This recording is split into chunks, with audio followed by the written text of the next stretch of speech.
Eux ont fait de leur métier ou de leur établissement un véritable succès bien au-delà de la Lorraine. C'est le thème de notre série cette semaine. Ce midi, direction Liffol-le-Grand dans les Vosges pour découvrir la plus ancienne manufacture de sièges en France. Avec ses fauteuils, ses canapés entièrement conçus sur mesure et à la main, elle s'est fait un nom dans le monde entier et cela dure depuis 156 ans. C'est le premier épisode de votre série. Il est signé Grégory Boileau et Éric Bertrand. Les gestes sont toujours les mêmes, identiques, depuis la création de l'entreprise en 1867. Un savoir-faire unique qui a construit le succès de Henriot et compagnie, la plus ancienne manufacture de sièges en France. Là, je vais enlever l'ancien fer. Nicolas Gillard est l'un des 50 employés de l'entreprise.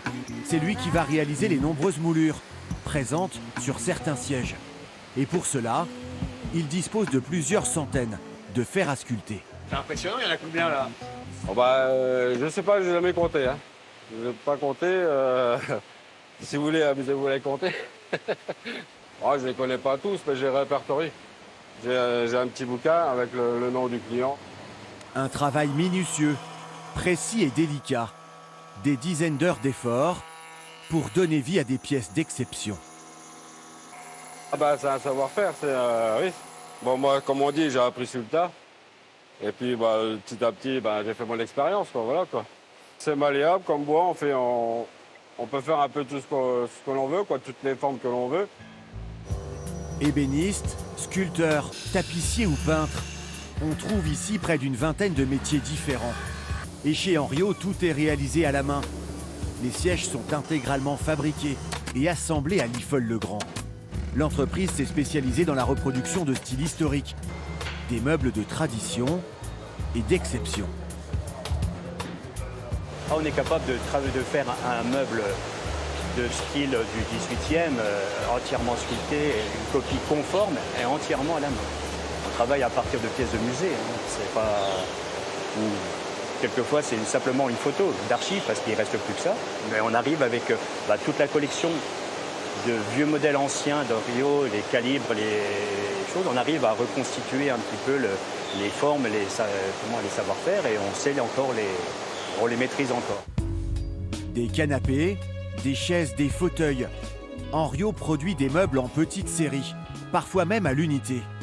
L'entreprise est désormais spécialisée dans le haut de gamme, le luxe. Donc là encore des modèles Louis XVI, on a ce qu'on appelle la chaise voyelle. Avec une clientèle prestigieuse, des acheteurs du monde entier recherchent ce savoir-faire venu des Vosges. Au début des années 2000, on a su vraiment changer de positionnement. On a pu, grâce au travail avec les designers tels que Pinto, Stark, aujourd'hui Liègre, on a su évoluer et s'adapter à la demande. Et c'est pour ça qu'aujourd'hui, on travaille vraiment dans le domaine du luxe. Nos clients, ce sont les princes, ce sont les rois d'Arabie Saoudite. On a aussi les restaurants étoilés, on a aussi beaucoup d'hôtels. Une reconnaissance internationale et un savoir-faire qui se transmet de génération en génération. À Liffol-le-Grand, les plus jeunes ont appris eux aussi à respecter les gestes qui ont fait la renommée de l'entreprise. Alizée travaille chez Henriot depuis quelques mois comme sculptrice, ornemaniste. Ça fait 8 ans que j'étudie le bois, que je fais des études dans le bois. Et ça m'a toujours attiré, c'est assez agréable. C'est un métier assez concret. On taille direct dans la matière, on sait ce qu'on fait. 156 ans d'existence pour cette entreprise aux clients prestigieux, à la recherche de meubles d'exception, vendus parfois plusieurs milliers d'euros.